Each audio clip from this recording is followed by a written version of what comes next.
buenos días amigos y bienvenidos en el Pueblo Espanol. This is a beautiful monument here in Barcelona.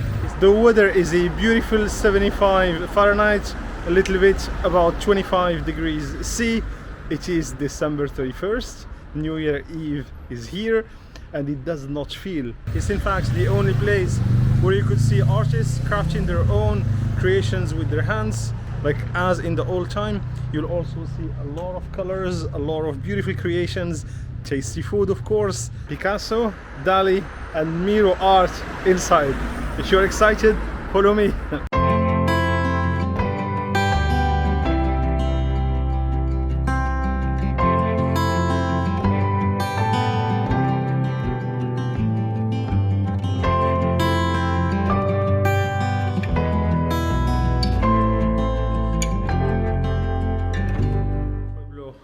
Alright, we are in el Pueblo Espanol, and this was built in 1929, so it was part of the international exhibition of Barcelona to show to the world like what Barcelona is and Catalonia region is. So the interesting part about it, you see the colors here? Let me show you. You see the colors here? So look at the map of Spain, right? So for example, the orange one is from the south of Spain. So if you go to the area of the Pueblo Espanol, where there is orange color, then you'll see things that are from the south, and the center is red. So here is the center cultural things, and we are in, where are we? I entered from here, so I should be around here. So whatever I see around me is from the north and the center of Spain. So this is a smart way to remember, like the kind of to identify the origin of the different exhibitions that you are going to see here in the Pueblo Espanol. Again, think of it, this was built in 1929 for the International Exhibition of Barcelona, after the Paris International Exhibition of 1889, which became like a fashion in Europe that other cities will also organize their own exhibition to show what their cities are about and what they invented, what's the cool stuff about their cities. Barcelona did the same thing, and it is called El Pueblo Espanol, the only place in all of Barcelona where you could see artists like crafting their own creations with their hands. Think of the pottery stuff, etc. I'm just so excited to go discover this. Sit in this terrace here, enjoy a drink, and that's it. Wow, check out the house. You have a lot of mix between the Oriental architecture with the arch that you see, and of course the more Renaissance style architecture, where the windows are more square with a lot of faces on the facades. That's a really nice mix.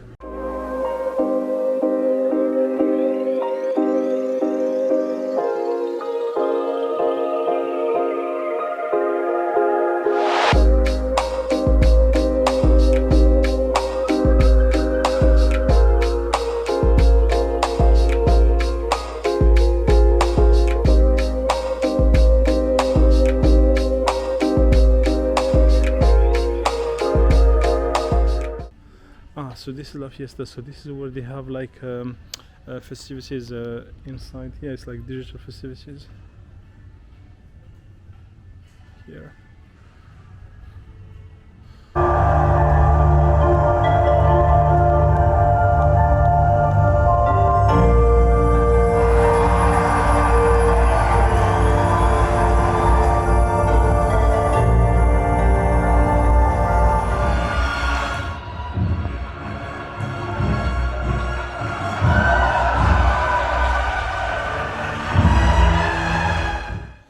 This is the museum of Fran Dorell.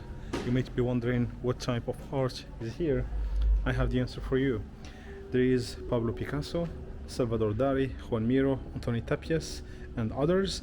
There is more than 300 works of art here in this museum, which kind of symbolize what they call here the conceptual art after the Second World War. And once the exhibition is over, on the other side there is a garden with a sculpture, what they call here the sculpture garden. It's like an open air, like according to what I read here, is like 5,000 square meter.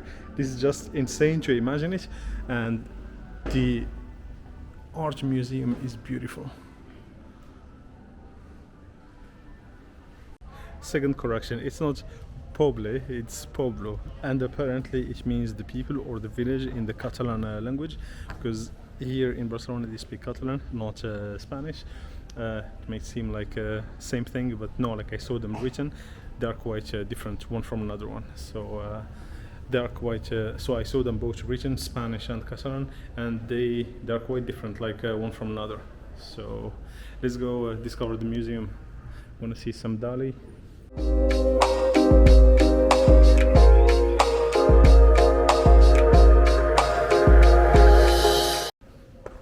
The camera and photography wasn't allowed inside the museum, so sorry friends, you should come visit yourself. This is a good thing, you know, like to give people incentive to come visit the museum by themselves. And I had a thought about art, because this was let me check, I think this was conceptual art, I think that's how they call it. Yeah, conceptual art and abstract art also, and contemporary art museum. So alright, you know, when you look at a let's say Picasso painting, alright, so the way he used to play with shapes is just, I think, is unique in I think there is no artist that did it like him. Like, I don't know, you look at a painting, there are like many faces in the same frame, in the same painting, but without really putting many faces. It's just insane the way he used to play with the shapes and the forms. But when you look at some other piece of art, like there was a thing there, like it looks like a piece of wood, and the guy carved something on it, and like it didn't look like anything to be, like you would see it in the street, like on the floor, you would barely notice it. Well, it was there like a piece of art. This makes me think of the hot famous topic of today, the NFTs. You know, like why the Bored Apes today, I think you can't buy any of them for less than $250,000, which is like $250,000. The CryptoPunks, why they also, I don't know what was the cheapest one, 11,000 I guess, if I'm not mistaken.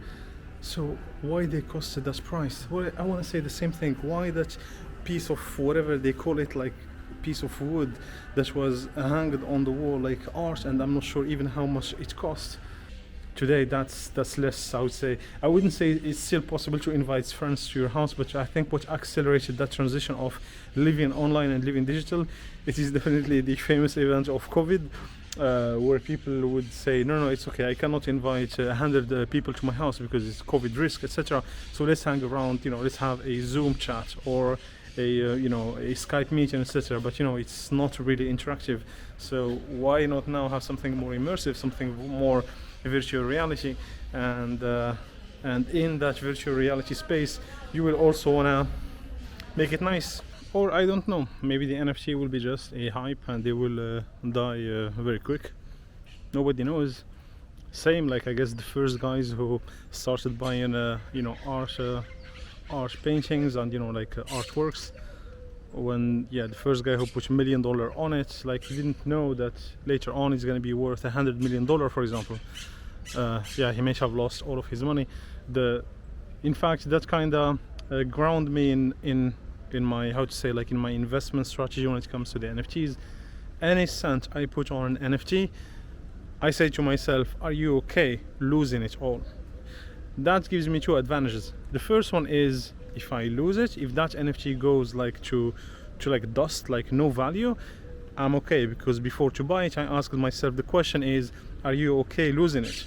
The second advantage of thinking in this way is, if the value of that NFT fluctuates, because it's extremely volatile, like there is no Fed, there is no SEC like backing you up or anything like that.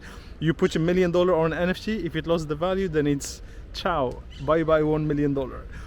Even if I lose it, that's not a problem. So it reduces all that stress of it takes out the gambling from the equation, because the problem of gambling is to continuously like monitoring the value of it and buying high, buying low, selling high. I don't need that stress. Yeah, I gotta interrupt because the beauty of this landscape is, let me show you.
So this is blue color, which means it's Mediterranean style architecture.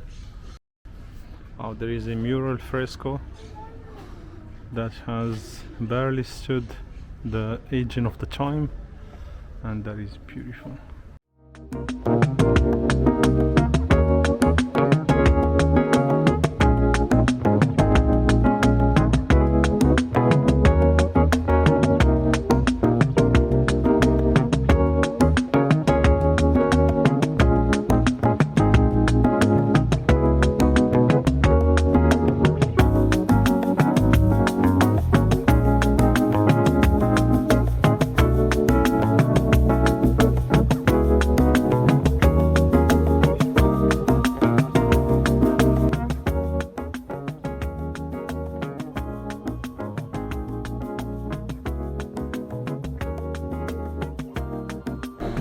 Oh, look at the floor.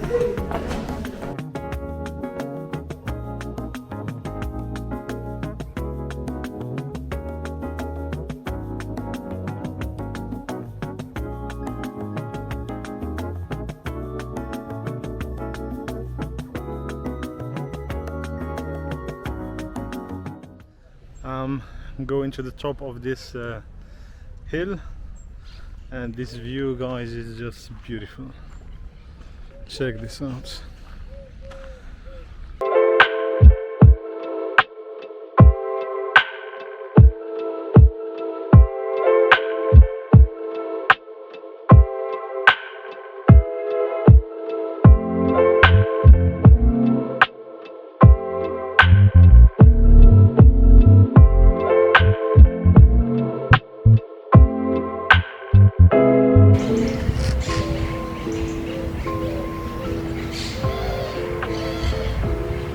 Behind me is the Castelleres. You recognize it, is the human tower, which originated here in Catalonia, in fact many regions of Catalonia.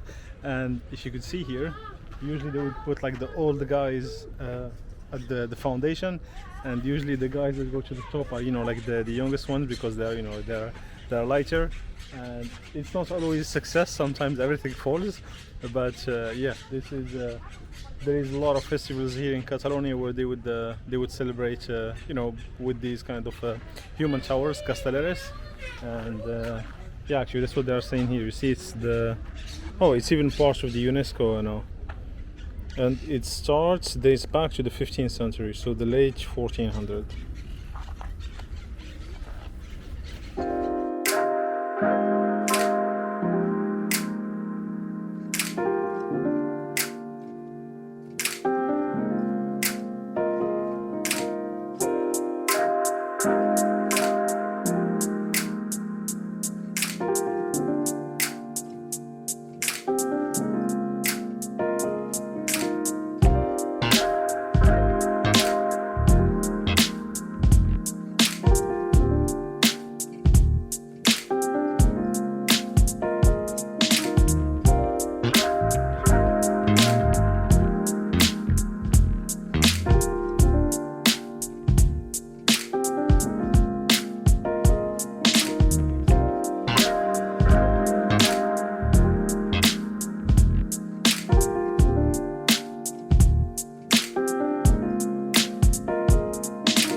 Welcome to the Montjuic district.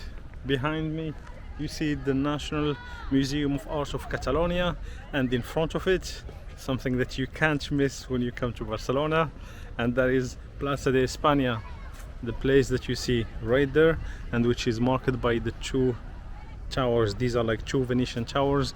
They were modeled after the towers that are in Venice.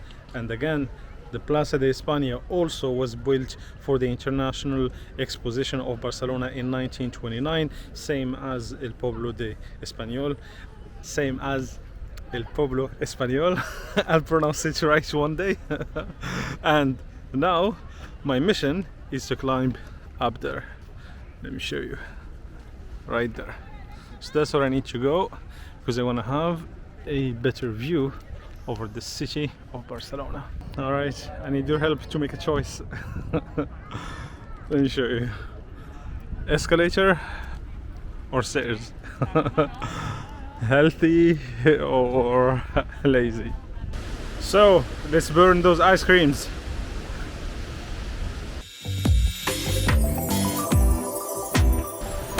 Two stairs at a time till the top.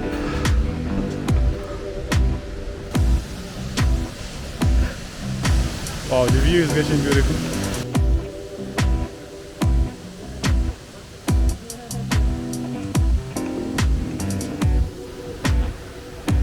It may seem basic, but the higher I get, the better the view gets. Check this out.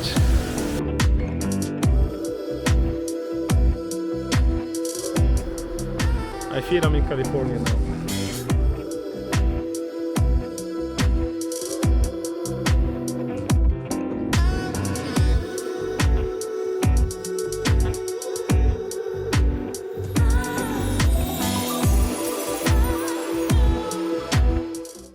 Oh, there is a garden. It's called Jardin de la Ribal.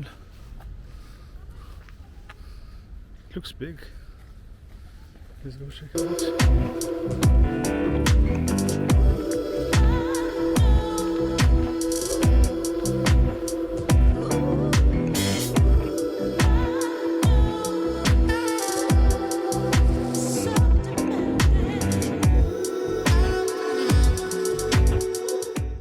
Yeah, sorry, I felt like I needed to leave that place, like near the, in front of the Art Museum of Catalonia. It's like the typical touristic spot, especially that today is December 31st. So it started to be packed, so I needed a little bit more quiet, and this place is just perfect.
This mount is called Montjuic, depends how you pronounce it, but it's a mount, right? So you can see it here. We are at a high level above the sea. Wow, this is so cute. There is the father in front of me that you see.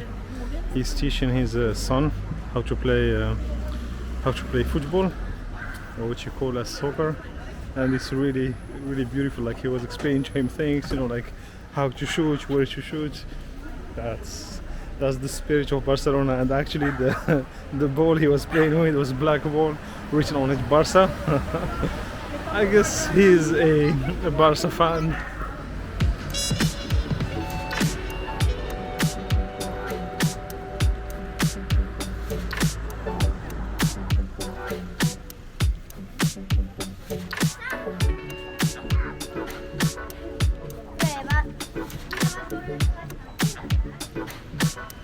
I'm in the mood for paella. So I don't want to be using Google Maps to find the restaurants. I kind of want to just, you know, walk by and see if there is a nice place. Alright, so I give up for now. I'm gonna try some Argentinian empanadas. I saw this brand actually at a few places. So I'm really hungry. Let's try some.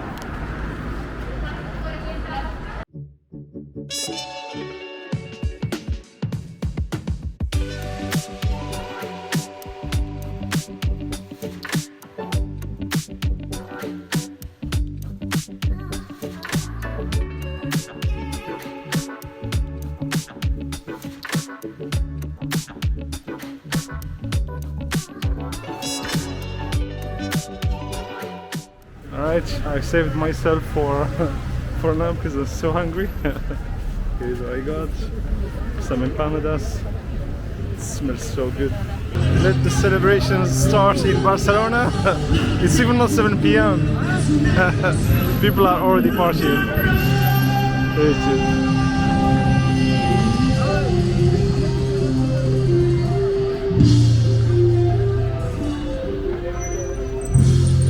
Alright guys, I just came back to the hotel. It was a long day and... What is this? We are close to the new year, so we have left you to... Oh, that's so cute! Because it's Spanish tradition that consists of eating a grape with each of the 12 o'clock bell strikes at midnight. This is cute and very nice from the hotel here. So there is 12 grapes here, and they say that I need to eat one with each of the 12 o'clock bell that strikes at midnight today, because today is December 31st. Wow, that's really nice. Apparently it's a tradition here. My present from the hotel. And I'm so tired. Let's open this. Alright, let's see if we can get some fireworks from here, from my hotel room. Here we go, you can see some there.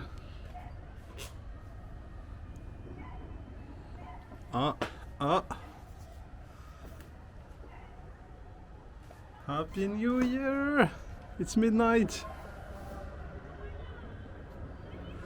Happy New Year! Here we go. Let the celebration begin. Yeah, I barely can see them from here.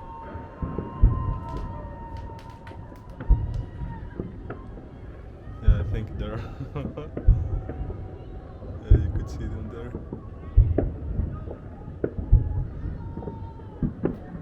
Alright, thank you very much for watching and hasta luego. Ciao!